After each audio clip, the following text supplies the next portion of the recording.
Welcome to the Carl Jackson Podcast Special Edition. This podcast is something that I've been wanting to do for a while, but I didn't want to have the wrong guest on the show, giving out false narratives on either side. And this person that I have is an attorney, but she's a wonderful person I've kept in contact with for the last probably a year or two by just social media, emails, things like that. Our country is in trouble. No matter what side you're on, our country is in trouble. So I wanted to do this kind of emergency podcast in a way, because if we don't act now, if we don't make progress now, if we don't make a difference now, if we don't know the information and spread the information right now, by this time next year, you won't know this country. As a matter of fact, it may not even be called America anymore. Who knows? But I wanted to introduce my guest. Her name is Wilt. I'm sorry, Nicole Wilt. Nicole Wilt. I don't know, I keep that word on the Zoom. I gotta get that deleted. But anyway, Nicole Wilt is an attorney, and she lives in an undisclosed location for now, but she's actually was based out of DC for many years. So she knows exactly what's going on, and she's got a new I guess organization, if you want to say, in a way that she's going to talk about. Initiative now. It's not an organization yet, but it's not an organization yet. But she's going to kind of lay out what's going on first. So would you welcome to the podcast, Miss Nicole Wilt? Hi, nice to meet you. Thank you so much for having me on the show. And I'm really, I want to get out there and tell people what's going on in the legal community. Yes. Insofar as, I'm sorry, let's delete that. I want to just tell people what's going on in the legal community to try to help save this country, because our country is in big trouble.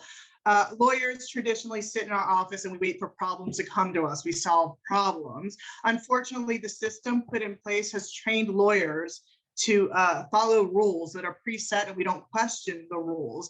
So the system, the legal system, was not prepared to deal with a problem of this magnitude. In the recent weeks, we've decided to come together as attorneys. Attorneys don't like cooperating. This is a new initiative for us.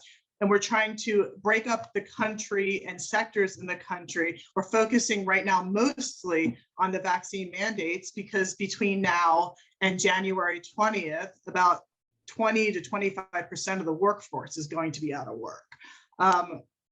So we're trying to target the industries. I got into this cause because I represent a client from the Washington Nationals, who's a baseball scout, a Christian, a devout Christian, who got the letter one day that he had to either get vaccinated or get fired. He filed out a proper religious exemption. My client has never gotten a vaccine in his life. He's a lifetime Christian. They denied it. They denied every exemption, I believe, in the Washington Nationals. I got into this movement through Chuck Lamandry. He's an attorney in California, and he's mobilizing from the religious standpoint. Through this, there's a lot of patriot attorneys out there that realize that the legal system isn't ready for this. And I'm not talking about the courts, because a lot of the judges are asleep and clueless and paid off. We've been compromised greatly. In the last few years, I've avoided many situations because I am a DC lawyer. I'm still practicing in DC. I removed my body from DC because I don't feel safe there anymore, but I still run a full firm in DC. And we realize that just the traditional model isn't going to work for this problem. So I would like to say we're a think tank of lawyers right now. There's 15 of us. We're trying to break up this issue to have maximum impact, because we realize that one person coming to us at a time, it's a blessing to save one person's life, one person's job, make sure someone has food on the table. But we realize there's few of us and many of them, their initiative is very coordinated. They own the media. And we are just a bunch of conservative lawyers who don't really have a place to speak. The courts, every time we go to court, the media spins the results of any hearing to make it look, no matter how small, like we lost, and we aren't able to explain to the public what's going on in a legal aspect. I'll give an example. A big case was the judges are finding ways not to rule on these cases, so they're finding technicalities. There was a filing fee that was missed. This happens. I've been practicing law 15 years. I forget filing fees sometimes. The clerk calls and says, you know, hey, they didn't dismiss the case the day before a hearing because of lack of file. And then the press says case against, you know, this agency dismissed. And that's all we hear. So we're really trying to get our word out of here, and it's an uphill battle. I'll tell you that, and we're not ready. We weren't ready for this a few weeks ago. I think now that we're coordinating, we're getting ready. But I think it's really important the public knows that there are lawyers out there working on this, and we're not looking at this from a traditional legal aspect because it's a constitutional crisis. This is not a series of cases. We have no judiciary, we have no government right now. We're in crisis, and people need to step up and reorganize a republic and get the government operating how it should have been operating the whole time. And the only way I see at this point is through the courts. So that's my initiative that we're working on right now. So let me ask you this. I think people need to know exactly what you mean when you say our Constitution is in jeopardy, is in trouble. Please explain to me. You've been an attorney. You know exactly how to put this in layman's terms. Talking to the American jury right now that's watching this podcast, what does that mean exactly? All of our written laws, our codified laws, including our Constitution, are made up of words. The left has gone on a systematic effort to redefine individual words. We weren't paying attention, I believe, enough as members of my profession.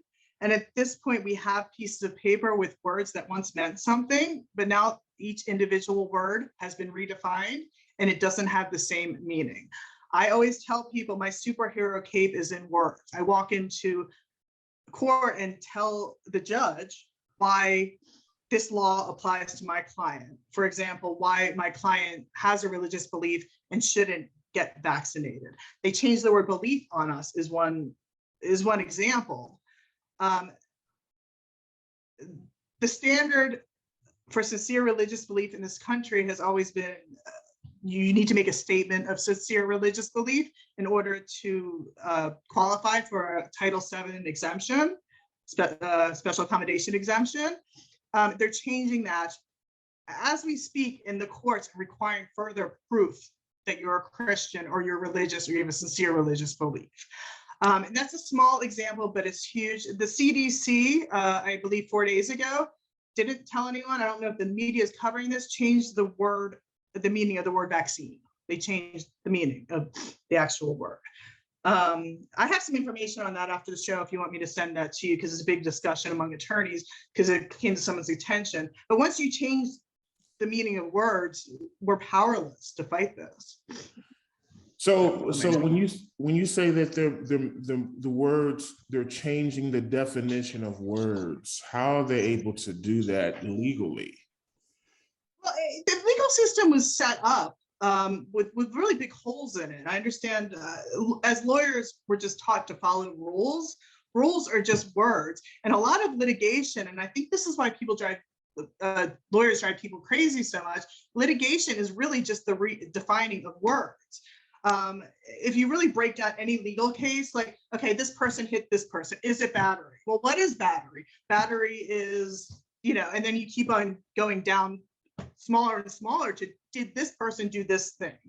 And the strategy that the government or the media or whatever we want to call them, right, are doing, are redefining individual words. Yes, and it's very difficult for a lawyer when words are art. That I'll write something right now, like I could have written something 3 days ago with the word vaccine in it.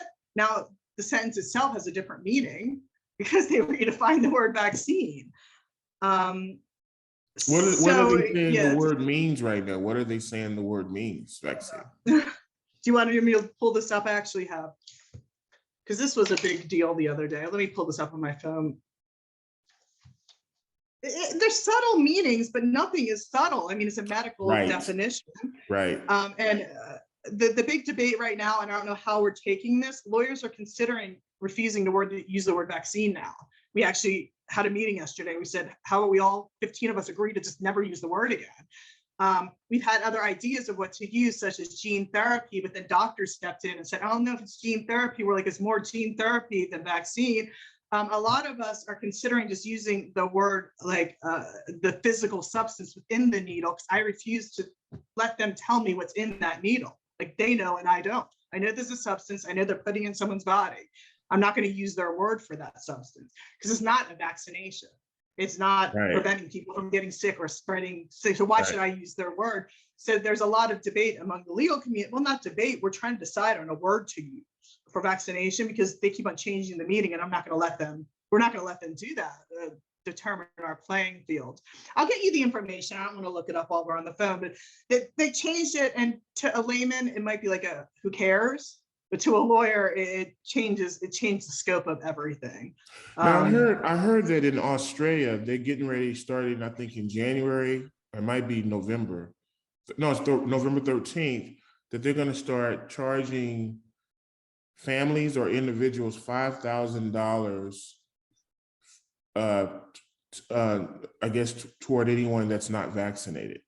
And I think it started November 13th, if my memory serves me correctly. And if you guys are watching and want to recorrect me or correct that, please feel free to send me an email or on social media.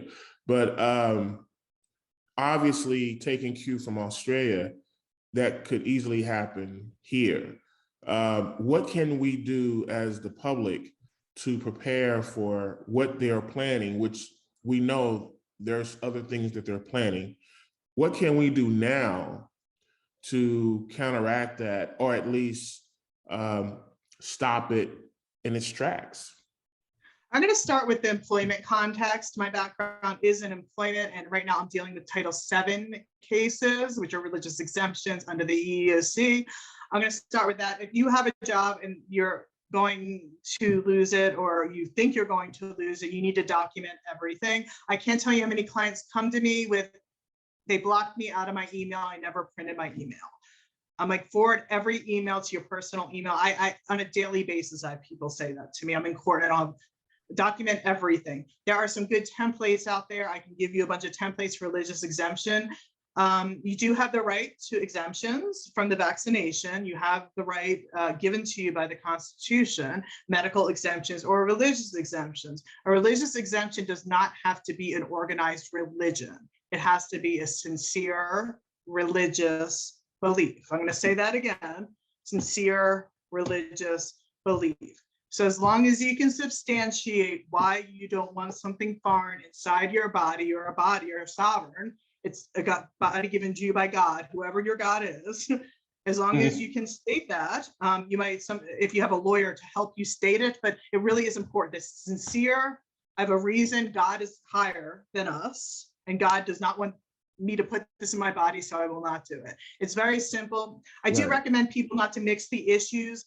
If you're about to be fired, we are recommending all of our clients not to start to rant about the cabal and the New World Order. Let's focus on one thing. You're getting fired. You're not supposed to be fired. They can't force you to do this. No, just no. A lot of the reasonable accommodation letters I've seen, 4 lines. I have a religious belief. It's sincere. This is against my religious belief. I have a right under Title VII not to get it. Same with medical. And medical is a little different. So you do have to provide some medical documentation. But I mean, I really am encouraging people to really look within, because a religious belief doesn't have to be something that you had your whole life. I could decide right this minute to find God and that he doesn't want me to have a vaccination. So I would like people not to get stuck up on thinking, am I religious enough? That's the left trying to tell you that. Right. You are religious enough. If you believe in this, it's your belief. You have a right to believe. And I really want to, I've come across people thinking, the left trying to tell me you're conning us into making us believe you're religious. I'm like, nobody's conning anybody. They have the right to the relationship with God. So that's my advice for employees. Document everything and do not quit no matter what. Make them make you quit. If they don't respond to you on a said day, email them. Print the email to document it. I have not heard a response from you. Do not leave until they either like escort you out or they give you a termination letter. And why is that for people that don't know? I know why, but why is that? Yeah, no, you're gonna, one day, I do believe that when this dust settles, we're trying to triage right now and fix a big problem right now, but later we're going to be litigating this the next 5 or 10 or 15 years. And I do hope that a lot of people who lose their jobs will recover. I think a lot of people, once they lost their job, that was their end goal, to keep their job, and they kind of give up the fight. Don't give up the fight. The reason why is one day a lawyer like me is going to grab an exhibit sticker and stick it on there and make this right for you. And I do believe this is going to happen, but we need to document now because it's going to help someone in the future. Because it's going to be he said, she said type of thing, and we need to get this documentation down. The word is reasonable accommodations form. Reasonable accommodations. I'll give you a bunch of letters. Some workplaces have a form. By law, you can just type it up on a piece of paper. It doesn't have to be a form, but a lot of workplaces have forms. But something has to be in writing and keep it. And I really do prefer emails with here's my religious accommodation form. Sometimes they don't give you an opportunity to explain anything on the form. I have a sincere religious belief, or I have a medical condition, which doesn't allow me to get this vaccine. On a global sense, this is more my personal opinion. I'm in the middle of Illinois, in the middle of the country for a reason. Prepare yourself, have plenty of food. At your house at all times. Everyone should have 2 to 3 months of food at their house at all times. Get friends with your neighbors. Eat well. Stay healthy. And that's what I'm recommending people. And brace, because we might not be able to fix it. It might be some bad time, some bad months, and maybe a year ahead of us. But if anybody infringes on your rights, you have the right to say no and say no. We had this big discussion about the lawyers the other day. Someone said, why is this illegal? And attorney said, we know this is wrong. Why do we have to, our society is in such bad shape that we have to identify something is wrong and then find the law to support that it's wrong. And that's really where we're at. That's how bad it is. But if if in your heart, if something's wrong, and don't be scared. Don't let anybody tell you that it's not wrong. And, the legal community will support you in that. Just be sincere and assert your rights. You have the right to not get this vaccination. So for people who are watching who don't understand what a Title VII can do for them, or at least what it's set up for, give us kind of a general kindergarten version of example of what Title VII actually means for people that just really don't know. Yeah, the federal law guarantees that we're not going to be discriminated against on many bases. Some of the major bases are race, religion, sexual orientation, and in addition, disability. The reason why this is applicable right now is because many people do not want to take this vaccination because they have religious objections to the vaccination, personal religious beliefs against this. The Constitution guarantees us practice of our own religion. So the Civil Rights Act, Title VII, has laid out a process by which employees must abide by, that they can't discriminate against people. This falls squarely into what they're doing right now by forcing vaccinations that are against sincere religious beliefs, because pursuant to Title VII, the government has to accommodate all religious beliefs. That could mean I won't take the vaccination, wear a mask, social distance, all those things, but this is a federal law. And this is a longstanding federal law. Goes back to the civil rights era. There are this country is supposed to protect from discrimination. The reason why I kind of struggle through this conversation is because the black letter law, if I had the law in front of me and how it's being applied right now, is so disparate So it's hard to talk about it because it's not being abided by, but you do have these freedoms. And that's why it's a tough conversation to have, because I can tell my client, yes, you have the right not to do this. Like, they're making me do it anyway. And I'm like, yeah, you still have the right. They're bridging your rights. So the Title VII is just protections against discrimination based on your class. So let me ask you this: what exactly are you doing to try to save the country, if you will, legally? Because you were telling me off record that you have, there's a few of you that are attorneys that are basically coming together, but what exactly are you coming together to do? You mentioned a few companies, and you mentioned that part of it. I don't know if you want to reveal that yet, but talk about exactly what the plan is and kind of the kindergarten version of that. Okay, great. Yeah. Lawyers traditionally sit in our office and we wait for problems to come to us, and we solve problems is what we do. The problem is everything right now. It's too big to tackle using that method. Right. I think awake attorneys, there's very few awake attorneys in this country. Attorneys are part of the system. We've already been indoctrinated to believe the system. So it was very hard to find just a few attorneys that understand what's going on. People have said between the number of 200 and 300 attorneys who are willing to speak out against this. There's very few of us that are willing to do this. We've decided that there's a coordinated effort on behalf of the left and the media to stack the events themselves in their favor, and all we're doing is responding. We've decided that we should get together and take the reins of this litigation. The method we have decided to use is we are identifying sectors of the economy that we want to hit that might make a larger impact on the country. For example, Amtrak is a big employer. I believe their date is January 5th. I'm not sure, don't quote me on that. They have a date that they either have to get vaccinated or fired. There's a lot of Amtrak employers. On Sunday, I'm having a webinar, for a free webinar for any Amtrak employee to give them information and try to develop a class. A class is a group of people who have something in common. In this case, it would be a group of people who work for Amtrak that were refusing the vaccination that got fired. Once we have a group of people, it's easier to we call it forum shop, find the best court that's going to be sympathetic to us, that will vindicate what is written in the Constitution.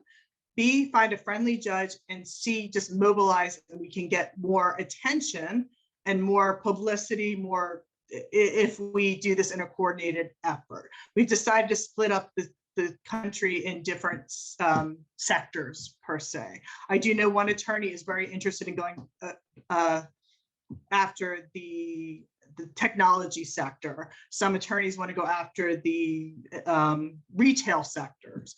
But we do realize that almost everyone in any company everywhere is about to get fired, and we know we need a coordinated effort to go after this so we can make a big, large-scale message. The other issue is there's really no implementation. This has never happened before.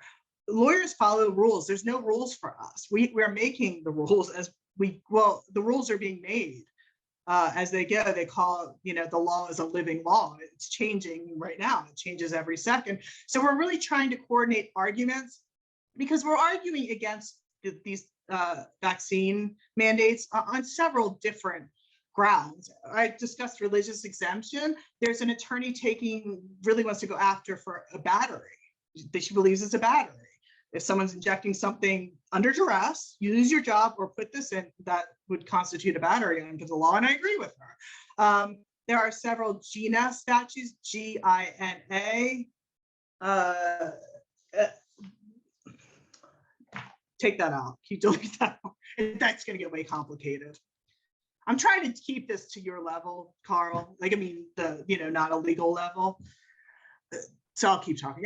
There's several statutes that we're going to try to tap into to try novel approaches to go at this, because we don't think the traditional approaches are going to work, and the system isn't ready for us to, battle this by traditional means. So with basically a think tank of lawyers that are trying to see how we can coordinate and end this mess, not in the courtroom, but in the country. The focus being on the country, not the courtroom, because one client at a time, one plaintiff at a time isn't going to change the system. And we are a bunch of lawyers that know that what we're trying to do is to topple the system, which will make us irrelevant. We're willing to go at this, even if it makes us irrelevant in the end. So how is this going to work though? And this is just, I'm kind of pivot a little bit. How is this going to work if all the courts, I won't say all of the courts are crooked. I think there's some great courts, but it seems that there are some things going on federal level of court that is already kind of set up for these type of cases to kind of fail. So how would you even approach this? That's you know what I mean? Pulling our efforts together has been really advantageous, because lawyers really do work in little bubbles, and our life might be totally different. I practiced law in DC, and I lived in Northern Virginia. Talk about like Southern Virginia, the state of Virginia, and DC, a courtroom in those two jurisdictions, commutable in distance, but are different. One's a good old boy network, one's liberal DC, and that's how it works throughout the country. So we're trying to find good forums, good judges, courts that are making good rules that might support us in the future. So we are really strategy oriented in this approach. We have attorneys that have been practicing law 15, 20 years that know what court will be receptive to what argument where. Of course, we have to find a company that corresponds with the area in which the court is in. In law, you can't just pick a state and go and sue there. It doesn't work like that. But the way the commerce flows through almost every jurisdiction. So we're trying to hand select jurisdictions. We're trying to do as many strategic cases as we can, because we know a lot of we're going to be batted down a lot. We understand that this is going to be us losing a lot. And we're okay with that. We think that as long as we are strategic in our approach, a loss will be a gain in knowledge, and we'll go to another forum and try it again. And that's the approach we've been taking. Okay, that didn't work, let's try again. Okay, that didn't work, let's try again. Let's change this one word, let's go to this one word, let's try this company. Because every word matters and every single case is different. So we're just trying to be strategic in our approach to target the cases that are going to make a national impact, as opposed to an impact of 3 or 4 employees in that company. Right. So let's say if there's a corporate company, basically that corporate company would make more sense to go after versus going after a case or taking on a case of an individual who got fired from Taco Bell. Yeah, exactly. Right. Exactly. The way I got into this was Washington Nationals. Great. It was a great defendant because everybody knows baseball. Everyone knows them. My client is a scout. Scouts are sympathetic. So it's about picking the cases and picking the plaintiffs, and some plaintiffs were, and it is painful because I sit there all day and people are calling my office looking for attorneys, and we're trying to not help. I make every client individual know at this point that you're helping everyone, and we're trying to find what's going to have the most impact. This is a huge strategy decision. I am one of the organizers of the attorney group, but I'm not the strategy person. There are people bigger than me. They're developing big strategies. I think probably people bigger than I know developing some global strategies, which is hopeful. I do think there's people from the past administration involved behind the scenes, helping us strategically pick this apart, because traditional law isn't going to do anything. You're just going to hear about, oh, this person got back their job. No, this person was fired. Wait, this person gives birth and then has to do this again, because they're denying religious medical exemptions until you give birth, and then you get 6 weeks, then it starts all over again because you have to get vaccinated again. So yeah, it's a tough battle for us, and I don't have the answers, but I do know a strategic approach is the answer. And the more we meet, we're meeting twice a week as lawyers to try to determine what is the best strategic approach to go at this, to make a maximum effect in the maximum amount of people. So this is very different for the legal community too. Lawyers usually don't do this. This is not a lawyer type of thing. So if there are attorneys that want to be involved in what you're doing and they are awakened, not woke, two different meanings. They're awakened attorneys. How can they be involved in what you're doing? Oh, please contact me right away. I'm going to tell attorneys what I have to offer if you contact me. I have we have a signal group of attorneys only, it's only attorneys, not even our staff is in there. That's high level legal discussion. Intellectually very interesting, some brilliant minds in there. Is 60 attorneys. Some aren't willing to put their name on the line, but they're the resources. They're letting us use them as resources. Then we have a smaller group. It's about 15 or 20 attorneys right now that are meeting weekly. We're trying to get funding. We might be able to help you with this. I know we're going to get funding. Funding's coming. We're trying to organize it. Any attorney willing to help.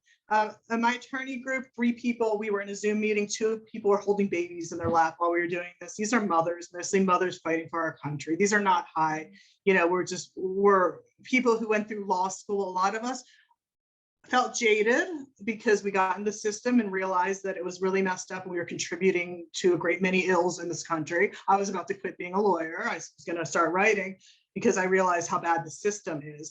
So we have a group of attorneys who aren't jaded, who just want to fight. We could use any help we want. We have some young mothers. We have someone about to give birth in a few weeks. She's like, I'll write motions for you, send someone else to court. I'm like, I'll go to court. So any attorney willing to help, I can't guarantee, immediate compensation, but it's there. And we can use anybody who has a thinking mind. Because that's what it comes down to in the end. This is we have to find novel approaches. The law isn't helping us. We're developing strategies.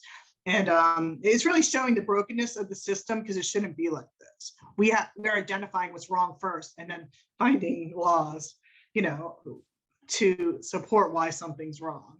Because we've, as a society, as a legal community, have not been paying enough attention. I believe, and now we're stuck in a bad situation. And I could use any attorney that wants to help us get enmeshed with this group of lawyers. And to be honest with you, it's been like a blessing for me because I've met like some people I'm going to talk to for the rest of their life. So please, you can hand out my email address. I don't know if you want to write it down now. It's Nicole Wilt at dclawyerfirm.com.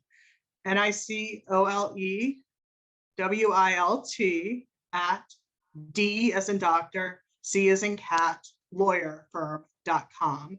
My website is www.dclawyer.com. www.dclawyer.com. Okay, yeah. We'll put that up on the screen as well. Sorry. I said that wrong. I'm saying dclawyerfirm.com. www.dclawyerfirm.com. Okay, and I'm sure it's on the screen right now. So. Right. Yeah, it's on the signature block in my email as well. So yes, anybody who wants to give us any resources, we're a very cooperative team, and I, love to have lawyers come and help us out. We also have a lawyer prayer circle every morning at 9 a.m. Any lawyer in the country that wants to join us, we pray together at 9 a.m. It's open for a half hour. So if any lawyer just wants to join us just for that, we could use another lawyer, and that's how we use our time at 9 in the morning. That's great. One final question. What can the public do as our democracy is being attacked? What can they do this very second to either keep this from happening or at least delay it until you guys work on our behalf on the forefront? As an individual, as a citizen, I believe this revolution is going to have to be very grassroots. We're doing what we can in the court. What you can do on a day-to-day basis is if you know something's wrong, don't do it.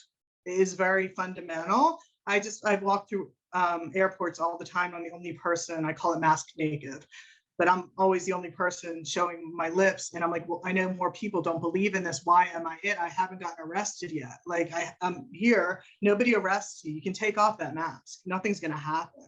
Right. And I wish more people would realize that nothing's going to happen. You're protected. They're scaring you.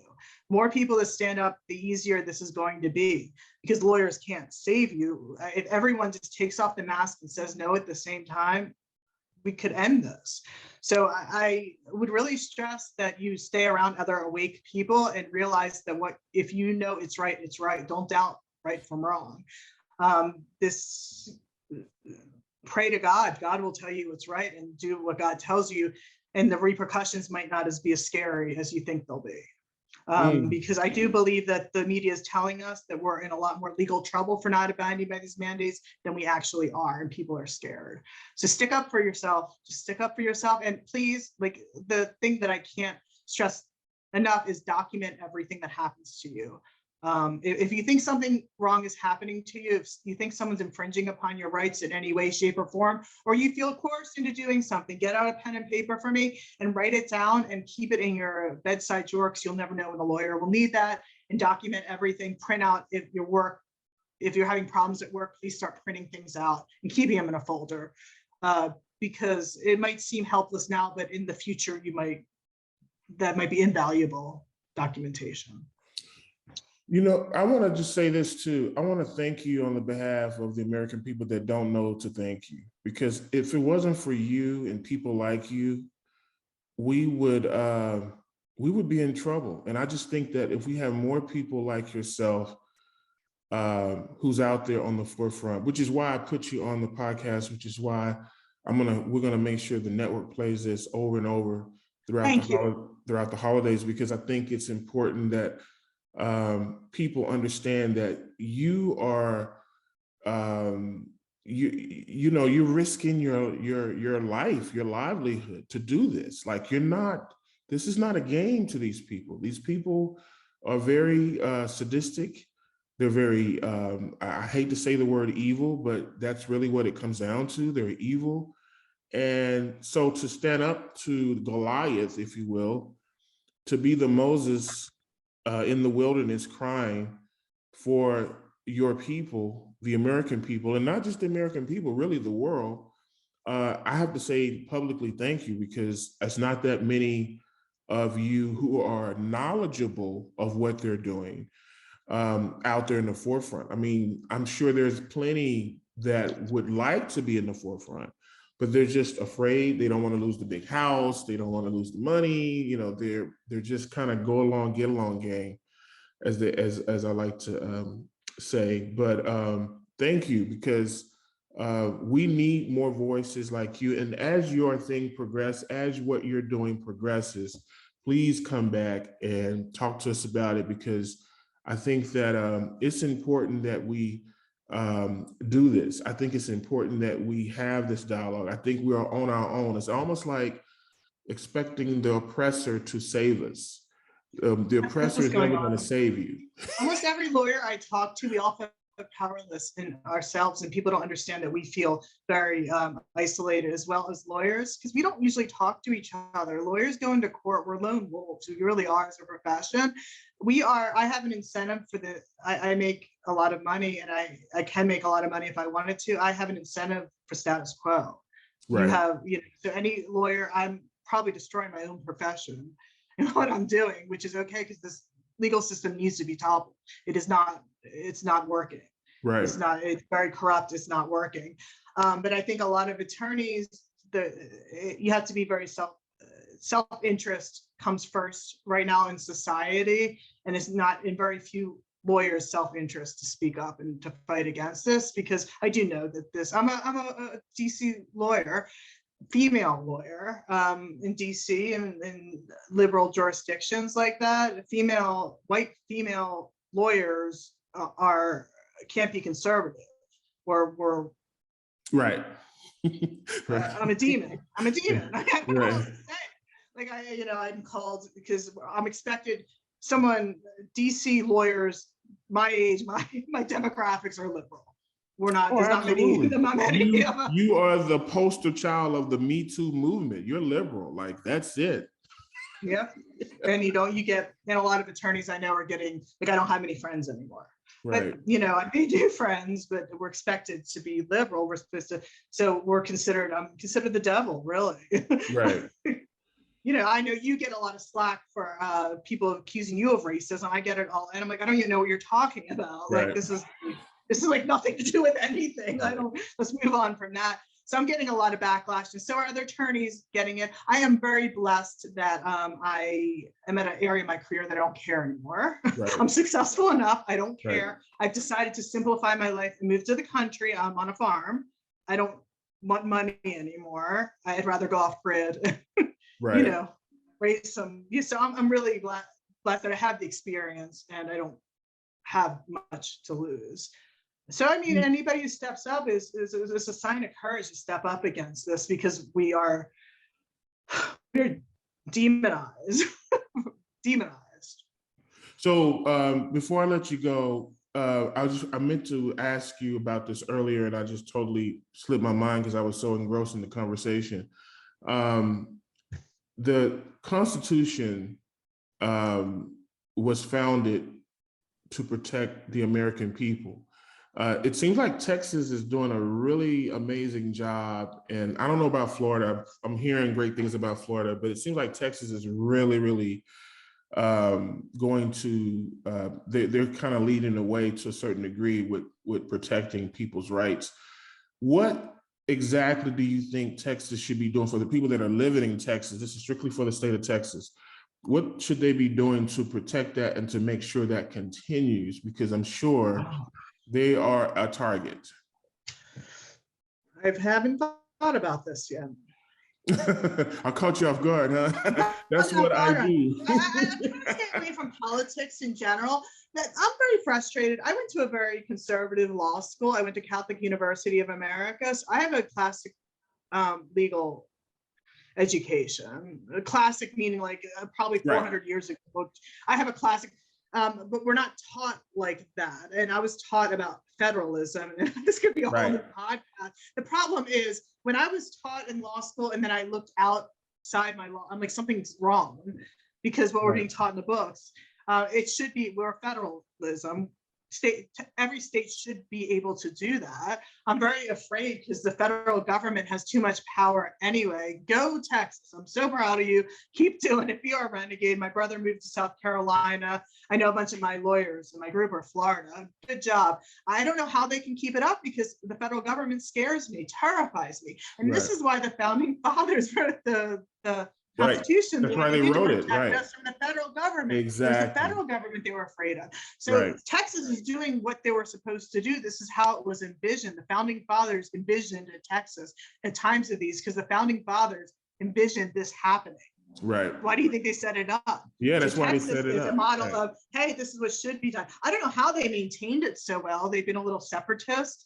I don't know what to do when the federal government oversteps bounds. It's just, we're playing whack-a-mole right now. One of the things that's helping Texas, I will say, is that it's 96 or 95% private. So that means that majority of the property that's there is owned by citizens of Texas, or at least corporate companies that are incorporated in Texas. So I think that helps a whole lot. But my concern is, I mean, clearly, if they're changing the meaning of words and they're changing the meaning of whatever, that at some point could backfire, maybe. I don't know. I'm not an attorney. We're stuck in this matrix and they're making the rules. So nobody's, if they want to change, anything can be changed. I don't know how they can insulate themselves, because unfortunately we have a federal government that's gone crazy in far power. They got too much power before they started yielding it to do bad things. This has happened over since the 1930s, gradually. And now we have a federal government that can just kind of supplant their ideas above the state rights. So Texas needs to hold their ground. They're great, but I don't know how they're going to keep it up unless they insulate. The federal government needs restructuring. I've been told not to use terms stronger than restructuring, but a big restructuring isn't needed. So let me ask you this. So here's a question. I got one more. I keep asking questions. So what about the people who are going to email me? Because I get y'all emails, by the way, people. I just can't respond to everything. Our staff is very limited, so we can only do so much. But I know I can hear them now. Why didn't you ask her this question? So I'm going to ask. if the New World Order is a real thing, and I'm not saying it is or it isn't, I'm just saying if it is a real thing, then is the Constitution even going to be valid in another couple years? I see my place right now in a restructuring effort. I think the best thing we can do is to restructure. I don't want to say start again. Right. But I think Right. now is a good time to restructure the country. Right. Trying to start with the judiciary, but we need something new, like Right. not as it is. I'm not going to say it's going to fall or it's going to crumble, but I do Right. know that we have no future. We have no future unless it changes now, because this actual system, I'm not talking about the rules, the system that allows rules like this to come into place, because we're in a society. The law is rules. Everything we do is rules. Mandates are rules. There's a big argument out there right now about what is a mandate. Like, we never heard of mandates before. Right. So we're like, what's that? Like, Right. where's this word coming from? I've been doing this for 15 years. Mandate? Like, Right. there's real conversations with lawyers in rooms saying, well, is that a law? It's like, these are Right. lawyers. We don't even know. But the system, whoever, whatever, I'm not gonna, someone up there had enough impact that has had the practical effect of a system that can be so easily manipulated with anybody with money or power, that the system needs to be overthrown and a bunch of the rules need to be rolled back. We need to get back to the Constitution. I think the Constitution as a document is very valid, word for word. I'm a big constitutionalist. It's been redefined. Every word's been redefined. So it's not, it's a piece of paper right now. It's a dead document. Exactly. That's my point. Exactly. It's a dead document. So, but we can revive it. I mean, it's still on paper, and we can give new definition to it, bring new life right. to it. And that's what I'm trying to do. Like, let's be practical. The founding fathers were good people. They wanted us to survive and be free and be happy and feed our children and raise families. This is very simple things, just be free. And the Constitution as a piece of paper is a beautiful basis. They did a beautiful job in it, but then outside interests have manipulated the definition of words, and the courts have, and it's not being followed even remotely as to how it was written. So it's just a document now that's kind of being used as a tool to manipulate almost, which is concerning. But it's not the Constitution isn't the problem. It's the system that's manipulated. Right. To the exactly. point where you can redefine anything at any time. I'll get you that information about the change of the word vaccination, but that for me was like a wake-up call. Like, I can write a sentence right now and it can mean something else in a week from now, and that's really scary for the judiciary.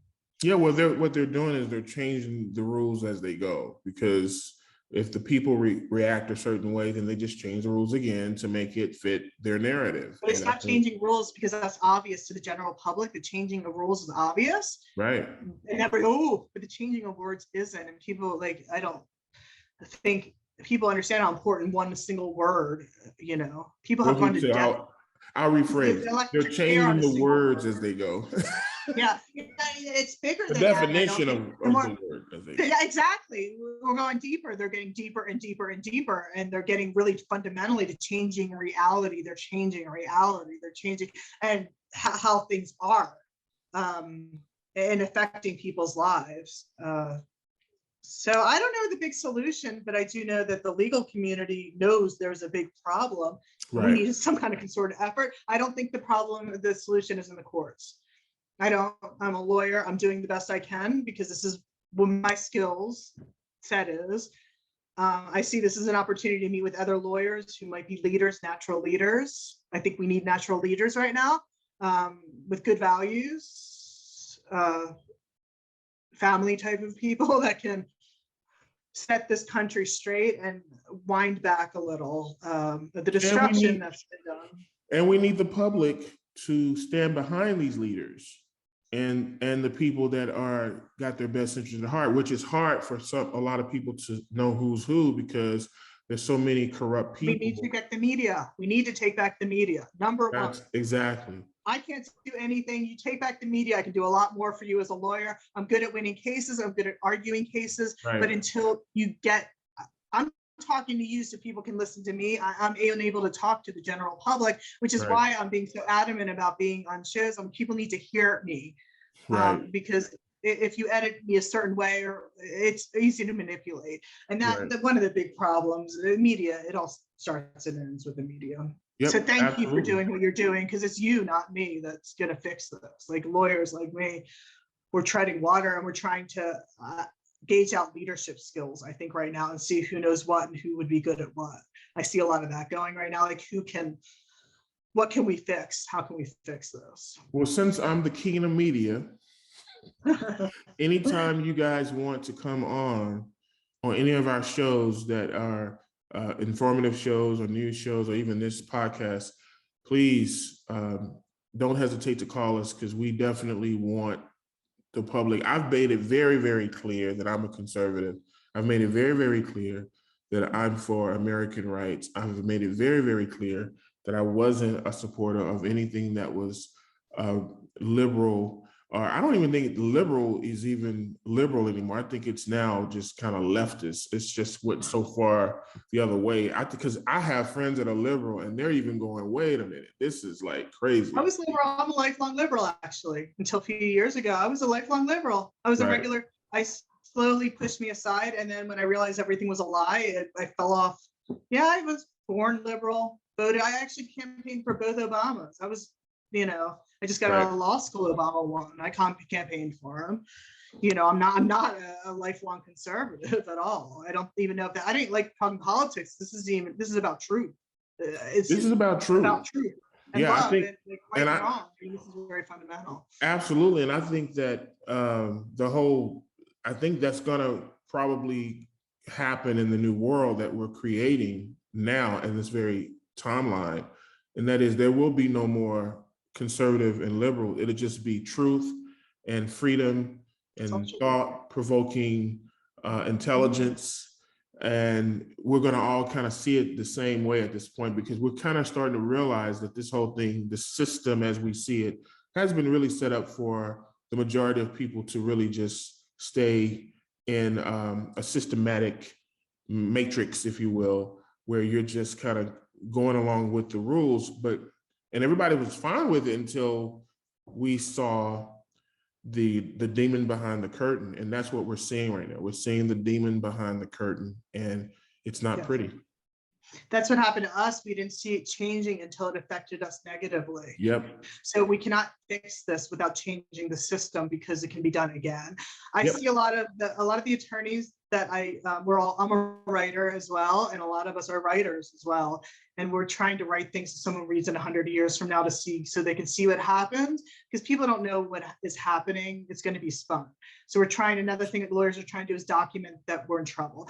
I don't know if you've read a lot of complaints and motions written by lawyers lately. Some beautiful writers are out there. This is political writing to make a bigger issue. I say that right now. I don't think I'm going to win my cases. I'm done trying to win my cases. I'm trying to change attitudes, trying to change rules, trying to bring this to light, and hopefully someone will read it in 100 years from now. And it's very sad when you're a lawyer and you're not helping your client. It's hard for me, because my clients, I say, I'm probably not going to save your job.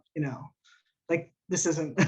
You're going to be fine. I said, try to get another job. Because usually a lawyer comes to me, I'm like, I'm going to fight for you. We're going to win, and we're not there right now. We know we're going to lose most of these cases. We're not trying to win. We're trying to be heard. Try to be heard, make change, make people see how bad this is, put pressure on private companies, get documented how far we've gone. Hopefully a sympathetic judge will eventually listen to, this needs to be documented. We're very, very far from how it should be. The system is not working how it's established. A new set of rules have supplanted. And I think that what you just said is what I want people to take away from this, and that is, as you guys do what you guys do, you're probably going to lose a lot of it. But the point is to hear the information, research these cases, read the minutes, get involved, so that that the power lies within you guys that are watching this podcast, that are watching this show, that if you take this information and then do something about it, just decide, okay, I'm going to make a difference. Now imagine if 4, 5, 6, 8, 10 million people get it and make a difference. That's what's going to change this. That's what's going to change the world. You're That's right. We're what's not going to save fix this in the courtroom. We're not saviors. We're not going to fix it. We're trying to bring new ideas up. We're trying to document what's going on, and we're trying to put pressure on people to change because we can't fix this because the system is broken. Please, yes, it's not about a win or a loss. And that's why as attorneys, it's hard for me to talk because people want to talk to me about cases. I don't want to talk about cases. This is a movement. This is not a case anymore. This is a movement. The system's broken. I'm a pawn in a broken system. I'm broken. My role is like I think a lot of us got out of the legal matrix and we realized what we were doing. If we did the legal right thing, it's 100% different than the moral right thing. And I come across that day to day because I'm going up against every time I enter court. The law is not in my favor right now. This is not. The courts have found that these mandates are okay. Like, I mean, I'm simplifying it. But if someone had to give a high level, if the world ended today and they told me to give a high level review of what's going on, I'm like, yeah, we're losing in court. I don't know how else to tell you this. Like we have small wins and small losses, but in the end, it's been found. The consensus is that the government can force. The government won't protect you when a company forces you to insert something within your veins. I mean, that's really fundamentally what happened here. Like, there's no protections against this. They can do, the courts are saying it's okay right now. And we're trying to, again, we're retrofitting. We're like, okay, the court says it's okay to do that. Let's prove to them we're not. So I winding back around to what you said, yes, people need to, this is a movement, a personal movement. This is a spiritual battle. I really want to tell that to your listeners. This is a spiritual battle. This is about good and evil. You need to stand up for what's good. That's a small cog on a big wheel. I'm just trying to do what's right. And I think everyone has that in the power. I am so blessed that I had this legal degree that I can help on a bigger scale, but I'm just a person just like you. I feel as much an advocate when I walk into an airport without a mask on than when I walk in a courtroom. I think it's equally important. I don't know if you want to hear a little what just happened to me. I'm actually going to write an open letter about this. So you're going to be the first person I tell about. I've been volunteering at a library. I moved to a small town and I've been volunteering at the library. It's not doing well financially. So I decided to start volunteering there and they found me trustworthy. So they gave me the keys. So I run the library Friday and Saturday. It was failing. It has bad management and I've made this library. I started a story hour. People are coming into the library. Everything's wonderful. I'm working for free. I get up every Saturday morning and do this. They elected me the board of directors. Last week, I decided to take a stand and not wear a mask. And I was escorted out of the library and they took away my key. I'm still upset about this. And this, I walked out on the way out. I said to them, I'm going to miss my little girls because this little girl that makes me cards every week that I'm not there. Like these little girls are attached to me. I read them stories every Saturday. And I was escorted out and stripped of a library key. And that night I came home and talked to my friends. I'm like, this is what advocacy is. I walked out of something I loved for something I believe, because I'm so sad that I'm supposed to actually work there Friday and Saturday. So in an hour, I'd be showing up and opening the library. My first Friday, I'm not going to. It's been a big part of my life. I love reading. I love libraries. I love the community. And that's me in a court isn't as valuable as me as a person doing the right thing. 5 people watched me walk out. Nobody stepped up for me. I know at least 3 of them believed in me. I was escorted out of a library. Like I didn't know what to say. I'm like, I can't believe I'm being escorted, stripped of keys, but nobody spoke out for me. And this is and people, I want you to hear something. This is happening in a small town. So if this is happening in a small town, I mean, the big cities are doomed. It's over. I mean, this is happening at a small town, a library. 900 people in this town. I don't have postal delivery. It's so small. I don't have postal delivery. I have to go to the post office. It's so small. And just one person on the board of directors decided that my red lips were offensive, and nobody else stood up for me. And I decided that I wasn't going to back down. I calmly left. And the last words out of my mouth were, I'm going to miss my little girls. Like, I can't believe this is happening. So, I mean, I believe that acts of courage is what are going to change that. And that, what I did there, I feel like meant more than anything I've ever done in a courtroom, because that's where it's done. That's where it's at. And same with, as I said, I know everybody I talk to gets bored of me about, because I have been banned from Delta, but I've been flying around the country pretty much without a mask for 1.5 years now. People don't bother you. It's a little bit aggravating. Granted, I don't think people want to attack a woman, a feminine woman in an airport, but nobody bothers me. Some people walk up to me and say snide things. TSA is like, hey, you have to wear a mask. I'm like, cool. And I keep walking.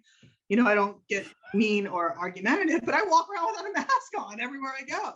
And nobody bothers me. And I'm like, why isn't everyone doing this? People are like, yes, the way you look, people don't want to approach you because you look, you know, I'm sure people that might not want to confront a woman as much as they might, you know, a man or whatever. It might be just the way I look, but I'm telling people that you can get away with being without a mask a lot more than you can. Keep it in your pocket. And if you feel like your comfort level has been reached, put it back on. But you'd be surprised. Everybody I've given this advice to has been like, oh my God, it was in my pocket the whole time. I never put it on.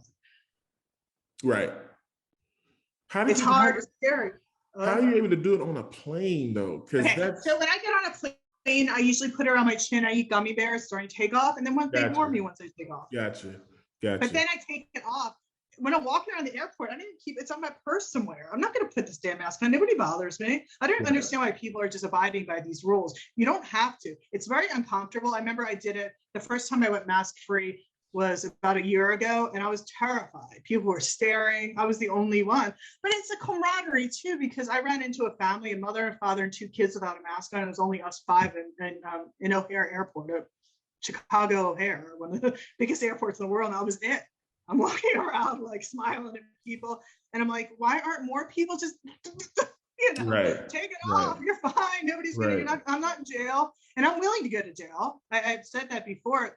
TSA said you have to put on a mask, and I said I'm not going to, and they said it's a federal regulation. I said I'm willing to be arrested, and they looked at me, and I looked at them, and then I walked away, and nobody followed me.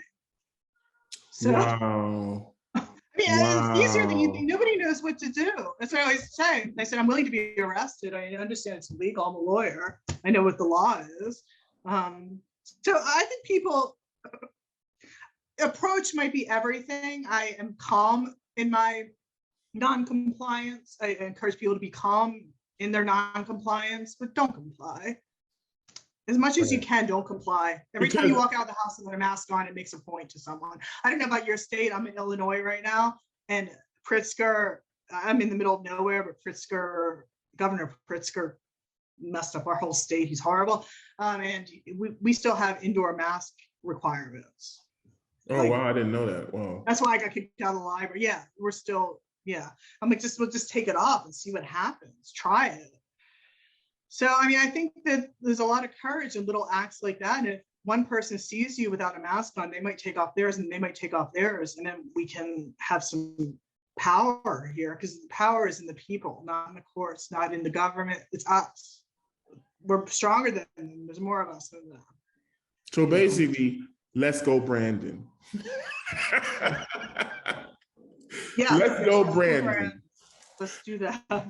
So I want to thank you for doing the podcast, and I can't wait for you to come back when you have more intel and more information to share with the public.